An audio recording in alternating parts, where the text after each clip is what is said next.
Welcome to Cast Iron Chicken. I originally found this recipe on America's Test Kitchen, and I am going to link that in the description because as I break down the chicken, I don't do a very good job in showing you the different aspects of it, and they do a better job at that. However, they are very specific in what they do, like a teaspoon of that, a tablespoon of that. They'll have somebody taste it. If they don't quite like it, they make a slight change and they have them taste it again. And they keep on doing that until there's a general consensus. I can't cook like that. So what I'm doing here is I'm just showing you how I go about making this recipe and doing it as quickly as I can. So what you're going to need is a oven safe pan. It can be cast iron, but it can be anything, but it has to be able to handle up to 450 degrees in the oven. As long as it does, it's good to go. So what I would suggest at this moment, before we start cutting down the chicken, is to put your pan in the oven and set it for 400 degrees. Doesn't have to be 450, 400 will do. Chicken here. And it is an organic chicken, which I normally don't purchase because quite frankly, I can't afford it. So the neck is still attached, which I found interesting. Normally when I buy a chicken, the neck, the heart, the liver, the kidneys are all inside the cavity of the chicken. However, that's not a problem. I'm using a set of kitchen shears, a sharp set of scissors is almost as good as a sharp knife in some aspects. So what I'm going to do here is take the scissors and just cut the neck off. Another thing I like to do once I take the giblets out is to rinse the inner cavity out to make sure that none of the giblets are kind of hanging out there. So what can you do with this neck? Well, you can use it for stock if you like making your own chicken stock, or if you have a large enough dog, you can feed it to your dog. I wouldn't feed it to a small dog. They may have trouble with the bones. So what we're going to do next is we're going to do what's called spatchcocking the chicken. And that involves cutting the backbone out. And in this case, a pair of scissors works wonderful. Here is the little tail, if you will. I've heard it called the Pope's nose, which had me giggling a little bit. I wondered which Pope it looked like, but anyway. When you use this, you can use the Pope's nose as a guide. As you can see, I'm drawing up one side of the spine and then just down the other side of the spine, all in line with the Pope's nose. So I'll take the scissors now and I'm going to go ahead and cut out the spine. Don't be surprised, there's going to be a bunch of crunching because you're going through bones and it's not going to be very nice. And the chicken's slimy too on top of everything. But you can do it. As you can see, this first side's going to go pretty easy for me, but it's the second side I kind of struggle with a little bit, and I have to reorient my scissors in a different direction. You'll see very quickly here. And there goes the one side. And this is spatchcocking.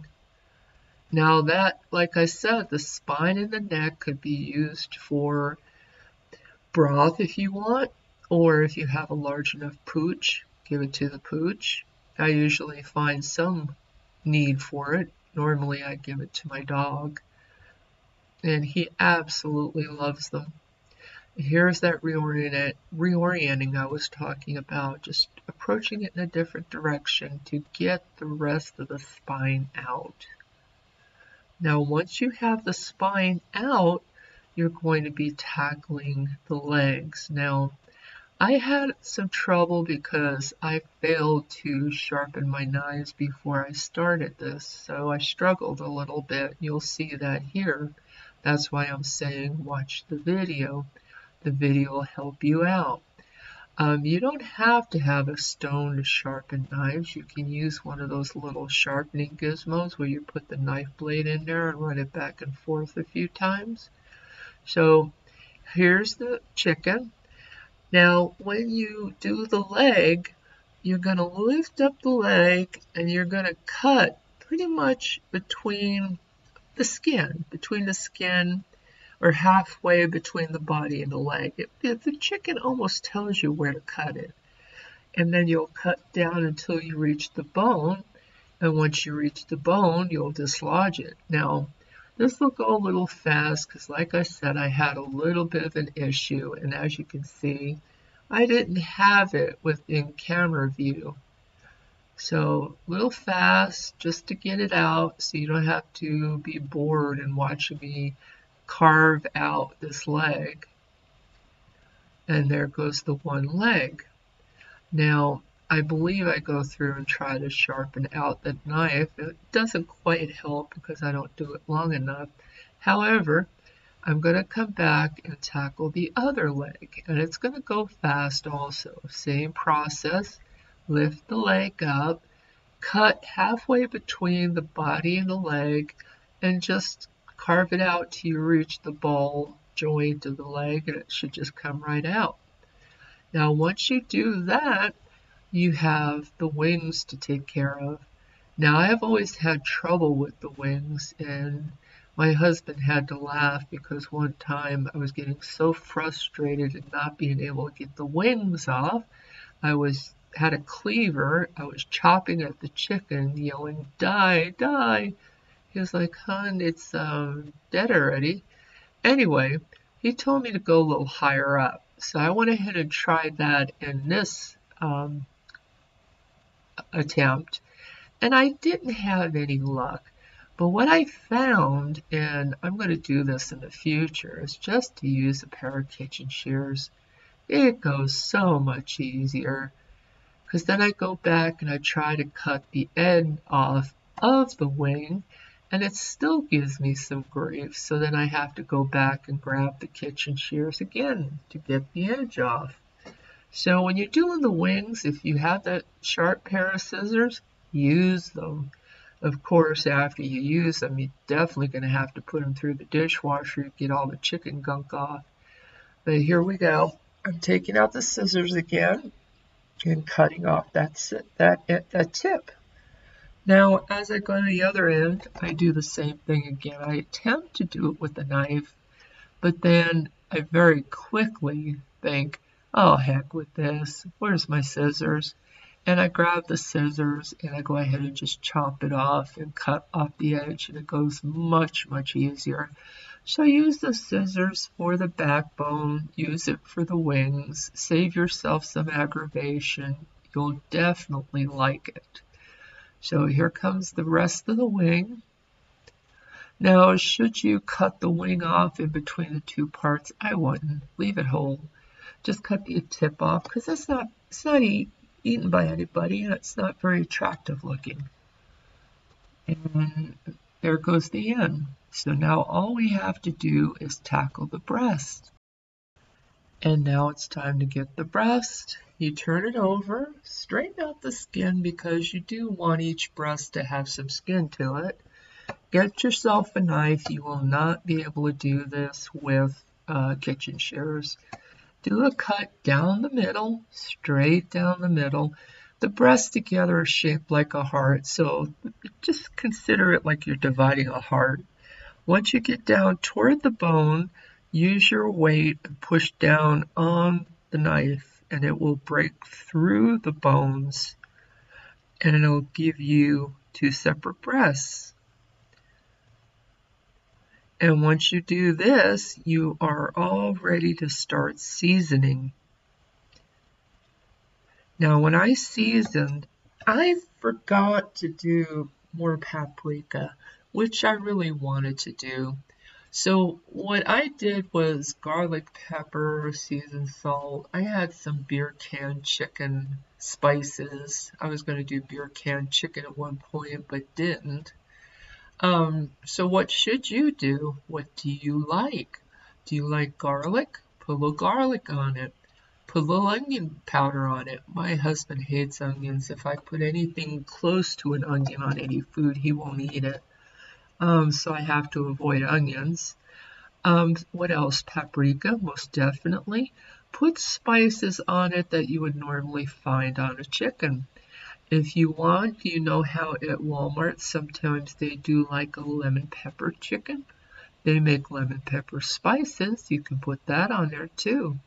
So what you're going to see here is that I'm going to have the spices all ready to go. And yes, I still have chicken fingers, but that's okay because I went ahead and took everything off ahead of time so there's no chance of contaminating anything. So here's the garlic powder, which I almost lost.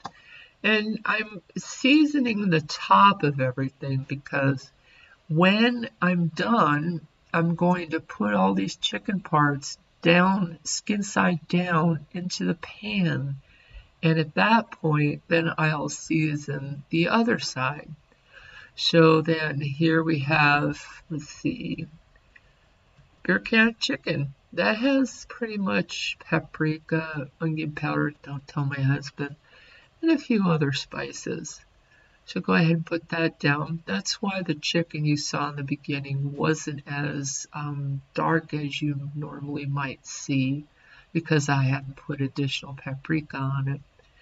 And other things I have is I do, oh, this is a ginger kind of rub. I found this in one of the stores.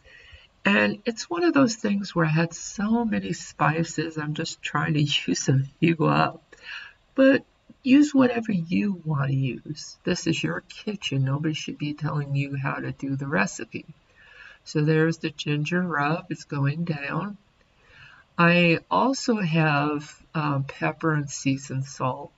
It's Lowry seasoned salt. I do plan on making my own at one point, but at this stage I still have a full jar of it. And this is my pepper shaker. It's actually with my salt shaker, which I absolutely love because you can't lose one over the other. You have the pepper, you have the salt. If you lose one, you've lost both. And they're so big, they're really easy to see. Got it at Walmart. I don't get any money for anything like that. So look at Walmart if you're interested. And once this is done, I have one more seasoning I'm forgetting, I think. Nope, I'm getting ready to pull the pan out. Yeah, now the pan is going to be screaming hot, and be careful. I put down some towels to make sure I don't destroy my countertop and put the pan down. If you want to, put something around the handle to remind yourself not to touch the handle. But the pan goes down. Now before you put the chicken in, you have to put in some butter. I believe the recipe from America's Test Kitchen only puts in 2 pads of butter. I put in 3 or 4. And also some thyme. Now they only put in a few sprigs of it. I actually had thyme and it was gonna go bad if I didn't use it, so I put in some extra sprigs of it. So what else could you put in? Rosemary? Why not? Whatever you want, anything to help flavor the chicken. So as we go here, you're going to see the butter go in, and then the sprigs. Now I'm going to go ahead and fast forward this so you don't have to sit and watch the butter just sit there and melt. As promised, I am speeding up this part and we're melting the butter. You'll shortly see me throw some thyme in, and then I'll put the chicken in. Now the pan is hot, so the chicken's going to start cooking as soon as it hits the pan. And you're almost playing a game of Tetris, you know, trying to fit the different sections in. So I normally put the breast in first, and then the legs, because they have that natural little crevice to put the wing in, makes it a little easier. Once that's done, I'll go ahead and season the top just as I seasoned the bottom. This will go back in the oven.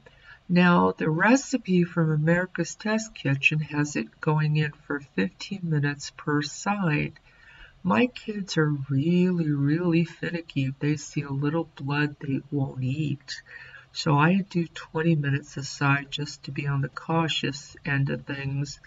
But if you want to, you can always take the temperature of the chicken.